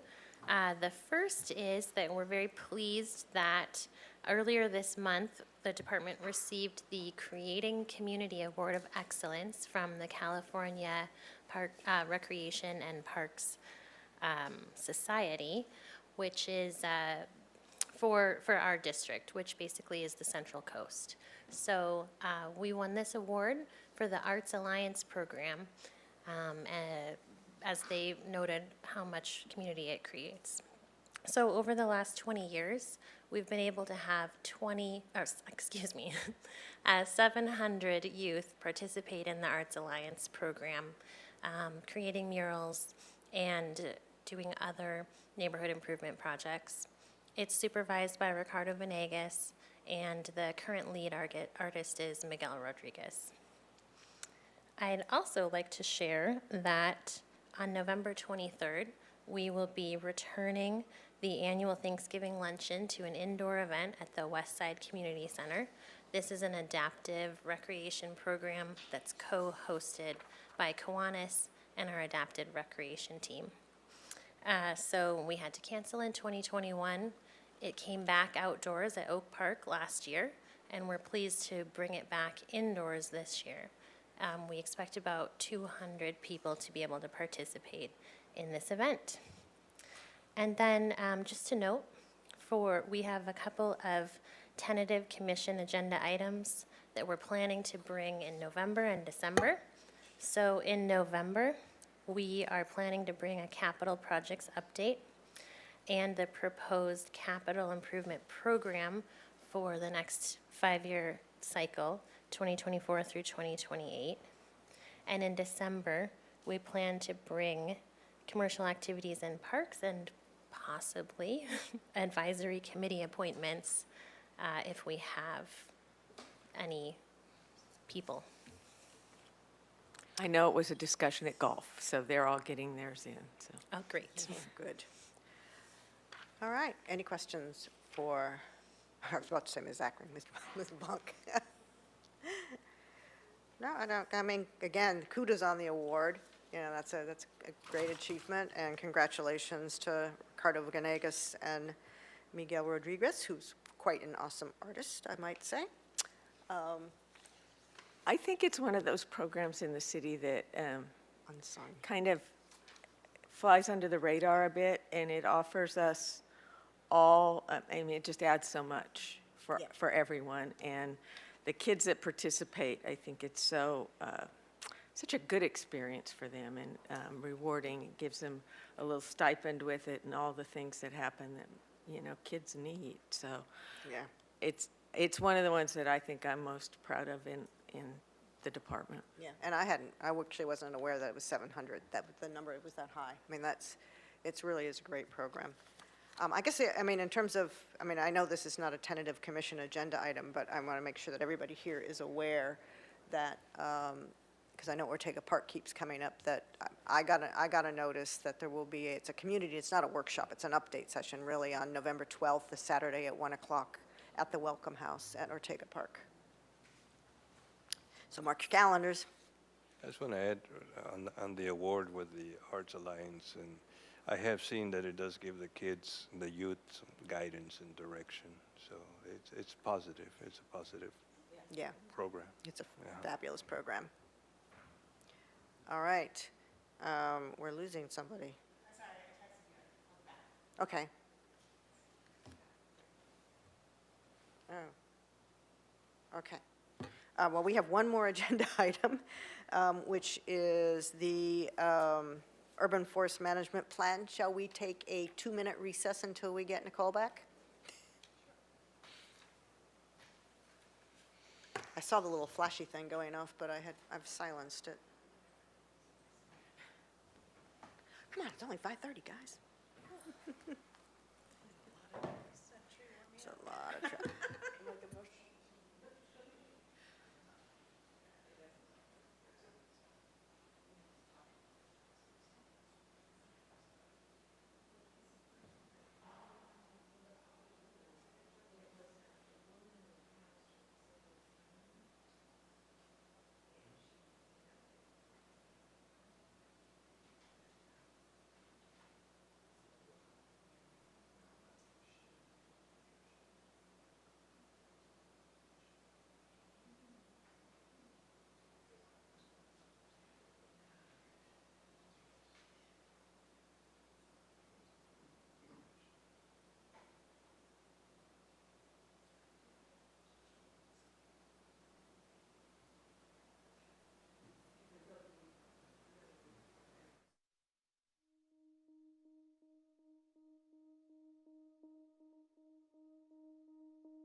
Our last agenda item is the Urban Forestry Program. And Mr. Slack.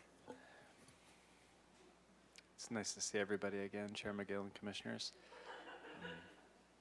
I will say that it's very refreshing being here on something positive. We're here today to report out on the Urban Forestry Program's 2023 work plan goals. And these are in addition to sort of normal maintenance activities. So a little bit of background on the goals. I know that Commissioner Longstreet knows this very well. Back in 2014, the City Council adopted the City of Santa Barbara Urban Forest Management Plan. This was an 18-month effort. 32 public meetings took place, lots of community involvement and internal department. Lots of stakeholders participated in all those meetings developing this plan, which is essentially a 30-year roadmap to guide our program's decision-making to provide maximum benefit and healthy trees to the community. There's 4 key goals of the Urban Forest Management Plan. The first is to elevate the importance of the urban forest. The second is to continue Santa Barbara's horticultural legacy. The third is to promote a vibrant and healthy community. And 4 is to foster awareness and appreciation of trees. And so the plan's organized into 3 areas of focus, and within each of those areas of focus are 15 objectives, and within each of those objectives are a series of action items. Some of those are very simple and once completed are kind of done, and some of them are sort of ongoing upon implementation, more of like a long-term strategy that sort of never ends. And so the 3 focused areas of the plan are tree resource management, city organization policy, and community involvement. So this year, staff identified some 4 key objectives to focus on. And as I previously mentioned, these objectives are in addition to normal urban forestry program activities like pruning, tree and stump removal, tree planting, and other plant health care initiatives. So here are the 4 work plan objectives that we've identified for this year. Objective 2 is to enhance street parkway growing conditions where feasible. This objective identifies the challenges urban trees encounter, such as soil compaction, impermeability surrounding the trees, tight spaces, conflicts with both above and underground infrastructure, and just general poor soil structure. Santa Barbara's pretty unique. The parkway soils are pretty good. A lot of other communities that have been more recently developed, you get lots of construction fill and just fill soil, lots of trash, and it makes for really poor growing for trees. We're really lucky here. A lot of the parkways are really actually quite good soil quality if you can get past the boulders that you find within like a couple inches of the soil. Objective 3 is to optimize tree canopy. That simply recognizes that larger trees produce more benefits. There's the large tree argument, you know, larger trees, larger canopy, more work, both in terms of shading, reducing heat island effect, filtering out more airborne pollutants, sequestering more carbon. Larger trees tend to be more long-lived too, which you more gained long-term benefits as a result of that long plant life. Objective 4 is to optimize age and enhance species diversity. Age distribution and species diversity are key to health. We talk a lot about species diversity and the resilience that it provides to the community on a street by street and also a community level. It's also important as urban forestry managers to recognize that age distribution is key as well. You know, in a perfect world, you would see sort of like that bell curve where the largest percentage of your population is sort of middle-aged, right? You've got a small young population, small old population, but lots and lots of sort of middle-aged trees that you know are going to be around for a really long time. I think Santa Barbara's kind of unique. We have quite a bit of the larger, older tree population. So instead of a bell curve, we're kind of flattened out there where we have a lot of older trees, and that's great because we have really amazing streets, amazing tree canopy cover, but we're also, you know, we see a lot of tree mortality as a result of the trees just, they're reaching their useful service life, and it's a very tough life for a street tree. And then objective 9 is to enhance city investment in the health and management of the urban forest. And objective 9 essentially recognizes that funding's not kept pace with actual costs to maintain city trees. And I think in addition to that, it's important as urban forestry managers that we also are able to articulate there's a lot of extra costs other than just like trimming that palm tree. So to go into a little bit more specifics for objective 2, again, enhancing street parkway growing conditions where feasible. We've identified the challenges, and so the action item is we're focusing on 2 action items within that objective, and that's to identify existing parkways to enlarge to accommodate larger trees, and then promote streetscape redevelopments to maximize parkway planting area. We have some pretty cool examples to show you. This is pretty simple, but to me, it's very exciting. This is on Upper State Street. It didn't make it into the staff plan, but I think it's really great to talk about because it's a testament to the sort of ongoing effort and partnership that we have with Public Works. So in next year's annual paving budget, the Public Works will be paving Constance to Las Positas on State Street. What happens now is we work collaboratively, specifically with transportation staff, the traffic engineer, and we get to go out and walk these streets, and we get to look for things to do. make new tree wells, make tree wells larger, and in some instances, get pretty creative. This is a pretty simple, straightforward example of where we have a kind of a funky small tree well. That's actually a water gum, which we just designated for use on Voluntario Street. Those little white marks are where we're going to come in, we're going to bust that concrete out and make that tree well just a little bit larger. That does a couple things. One, it increases permeable space. So if and when it does rain, we get more water in that tree well. It allows for more oxygen diffusion, which is critical to like tree health and specifically root growth. It also reduces infrastructure conflicts. Like those panels can really easily pop and become like a displacement and an issue. And by removing them, it's just tremendous gain benefit. Excuse me. This is just up from that. This is also on State Street. So for a little bit of reference, we have like the great Mackenzie Park on the other side of the street with the giant ficus trees. And then on this side of the street, it's just palm trees and all the businesses. And there's not really a canopy tree on that side of the street at all.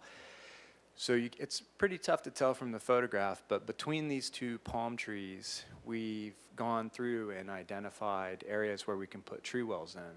So the next photo is just kind of a close-up of that. That's essentially like a pretty close to a 5x5 tree well that will be opened up and will be a plantable space for shade tree moving forward. And that's happened actually on that entire block. And we also, it's hard for reference, we don't have a picture of it, and like I said, we just did this within the last couple of weeks with Public Works. But over on CVS, we did some more, and we were going back out there, but essentially we've created 30 new tree wells, basically from CVS to Las Positas, for tree planting. So lots of big opportunity. And on the other side of the street, we've actually been looking at doing curb extensions, which is sometimes referred to as a bulb out, where you actually push the curb out into the street, not into the traffic lane, obviously, and not into the bike lane, but push it out, create like lots of good space for the tree. It minimizes long-term infrastructure conflicts. And then thinking, decades down the future, we have a really, really fantastic spot for a new tree. We've not only created space for an existing tree, we've improved its site considerations, but long-term, we can really kind of maximize the size of tree that we're putting in these areas. Just a couple other examples. The picture on the left here, it just looks like a bunch of concrete, and that's really all it is. This is on De La Vina. This is a smaller little thing that we're working on, but essentially we're taking up all of that parkway concrete. It's all red curb, nobody parks there. There's absolutely no reason for there to be that much impermeable surface. We open it up, it becomes permeable, a place for stormwater capture, the oxygen diffusion, just a better place for growing trees. And by removing that much, it creates additional opportunities for planting. I included the next photo.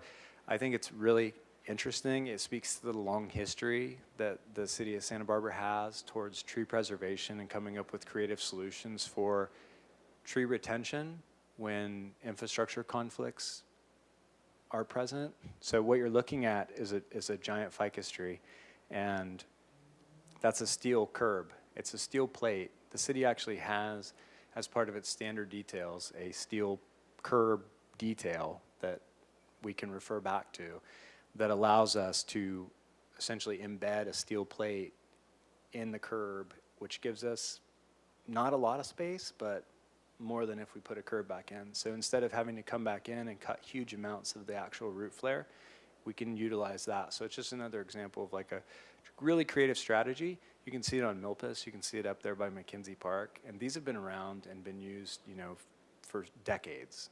So it's really a testament to just creative problem solving, within the urban forest.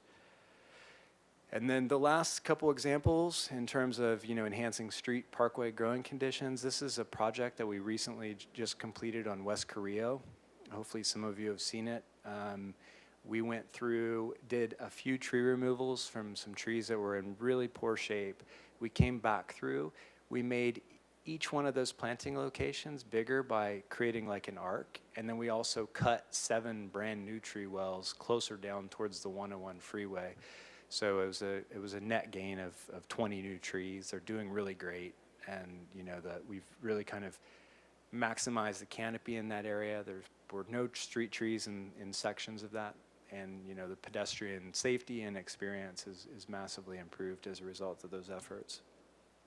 Objective 3, we talked about is larger trees produce better benefits.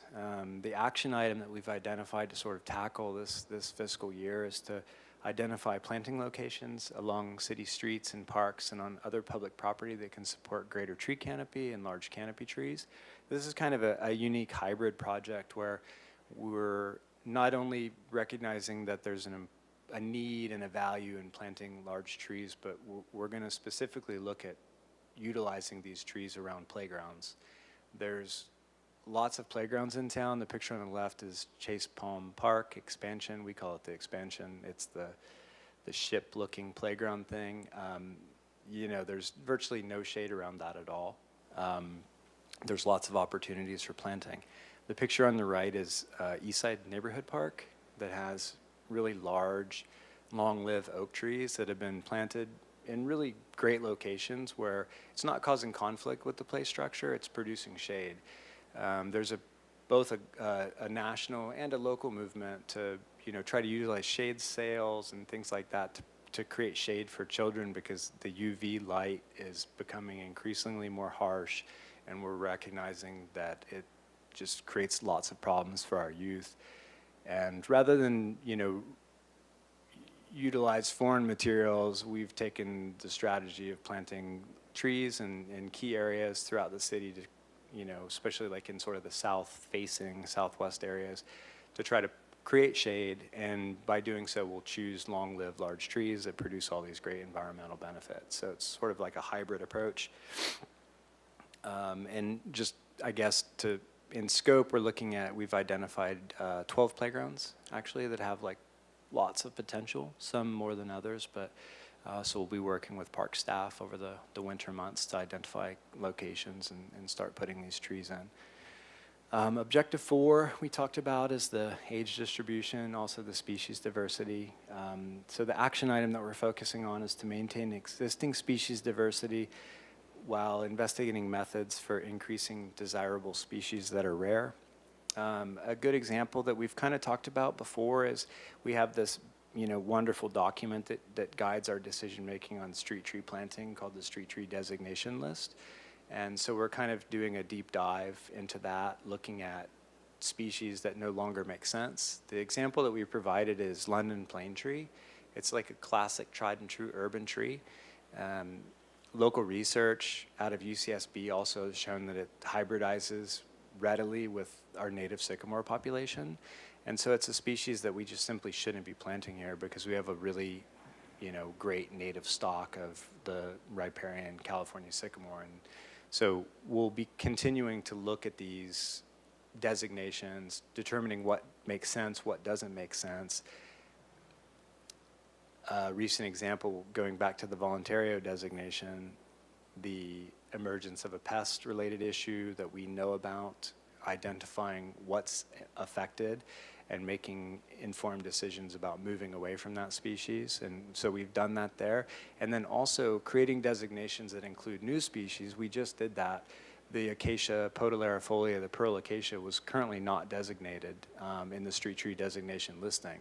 So we've actually built upon this horticultural legacy by adding this new species and, help to increase the sustainability of the street tree population by, kind of getting creative and adding species. Recently, too, we also designated the heartleaf robinsonella, also a species of tree that's never before been on the street tree designation list, just as another example. And then objective 9 is to enhance city investment in the health and management of the urban forest. And, the key identifying factor there is just that funding's not kept pace with the cost for tree maintenance. So the action item that we'll be looking at this year is to try to really kind of understand what full program costs look like. What is the perfect world, like if, you know, genie in the bottle type of thing for us to manage our urban forests look like. So we'll be taking a real critical look at that and determining what the true needs are for like the maintenance activities of our program. So some of the stuff that we're actually going to be looking at is cost for district pruning. We have a little image that I can go into a little bit more detail. Species-specific pruning, that would be, yeah, that's Kristen Bain. She's a rock star on the tree crew. She's actually a senior tree trimmer. Been with us for several years and really a great staff member. The species-specific pruning would be like a great example would be like the ficus trees on Milpas, right? Almost every ficus tree in town's enormous, and if we have like if we have funding, it makes a lot of practical sense to tackle them all at once. And so that's just like a really good example of species-specific pruning.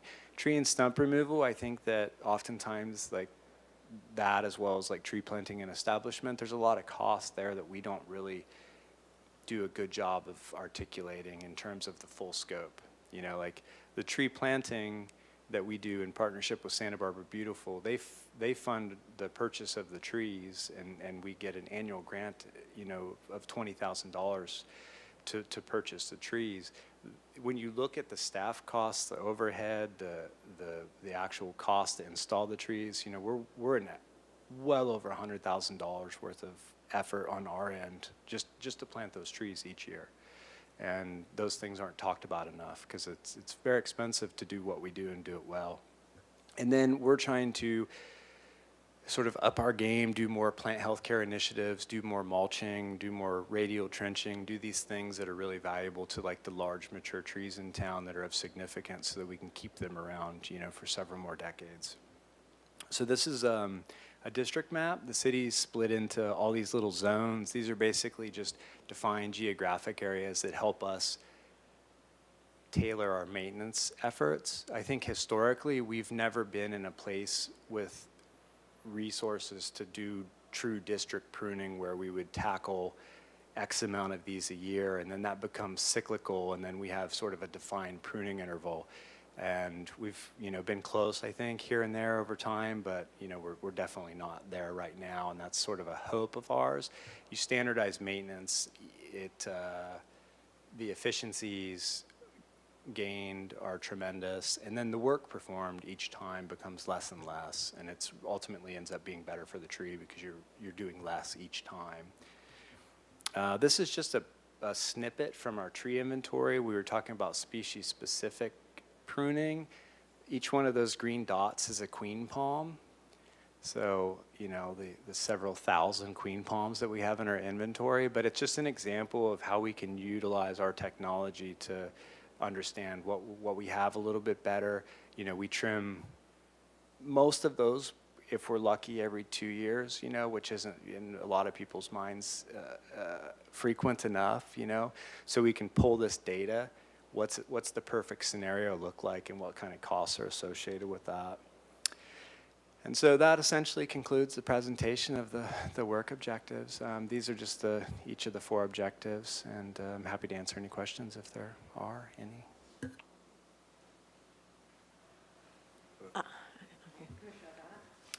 Yes, you over by McKenzie Park, you mentioned bulb outs. Where would the bulb outs be, or do you give it? Imagine where you would park your car. I would take that over with a giant curb that comes really far away from the tree. Does that make sense? Would it be pocket parking then? Yeah. Okay. Very similar to 900 Coda, but sort of in the opposite way. Instead of losing space, we'd be gaining space.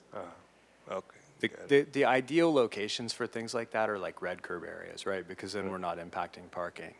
Because, you know, parking's always a consideration anywhere. But essentially, when we say the word bulb out or curb extension, we're pushing the curb out away from the tree, closer to the road.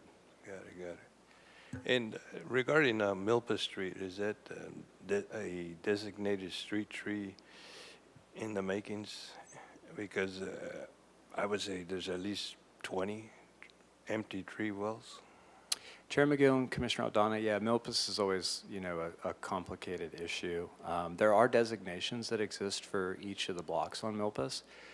We've been taking a hard look at them. I think we'll start to reevaluate those existing designations, and lots of things to come with Milpas as far as like internal discussions, looking at things like maybe curb extensions in certain areas.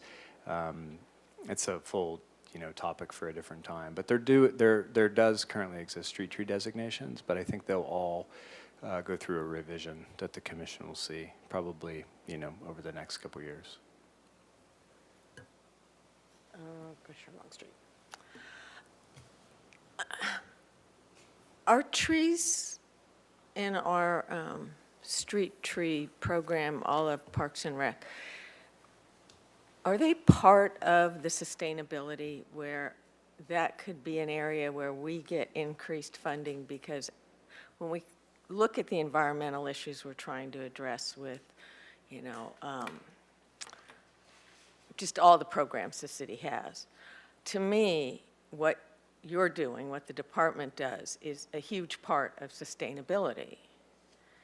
But we always end up fighting for a little piece of the budget and not considered, I guess I just don't feel like it's considered in the important benefits, the same way that getting solar done, or, electric cars or chargers or whatever.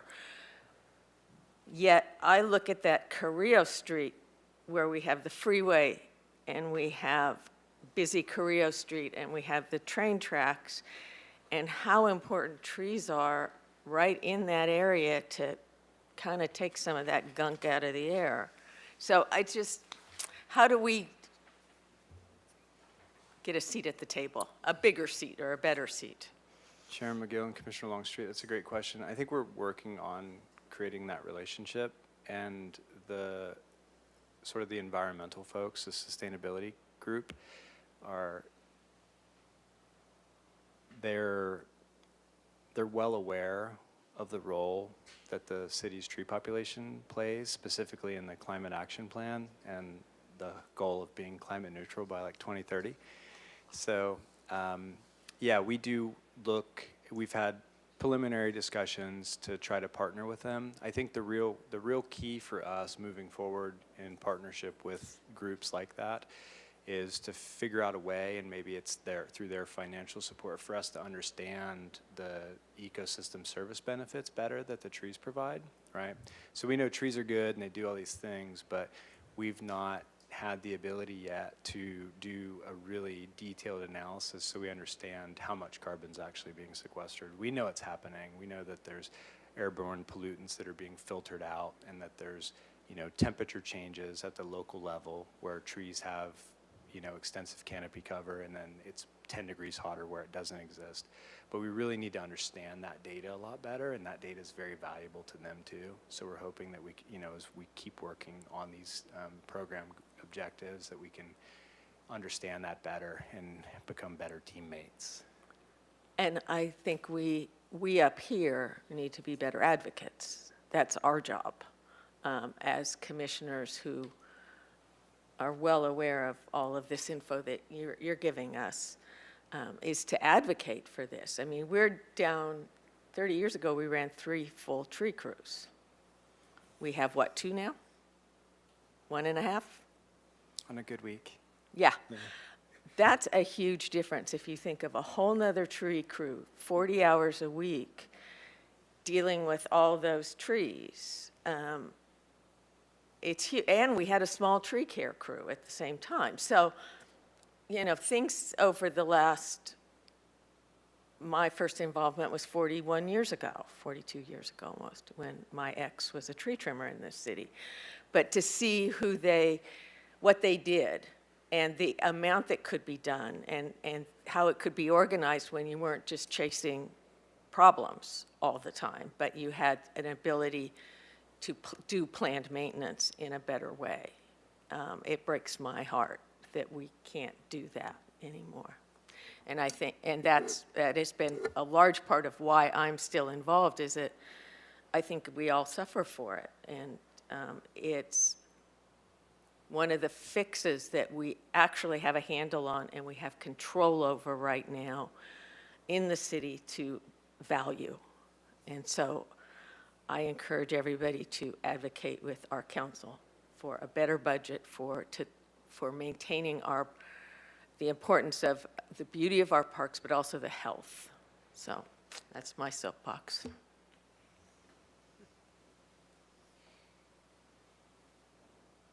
Anything else? I mean, I guess then there's taking that articulation down the road, you talk a lot about creating the tree wells and the spaces for the trees, but in a lot of the conversation this afternoon, it was really around also not having the resources to put the trees in and maintain them. And so there's a big hole to be filled there. And the data is, certainly out there in the world in terms of what trees do to contribute. So, yeah, articulating that as part of our ongoing budget discussions makes a lot of sense. All right, thank you very, very much. I think we have no old business. I do not believe we have any new business. So I believe we are adjourned. Thank you very much, everyone. Thanks.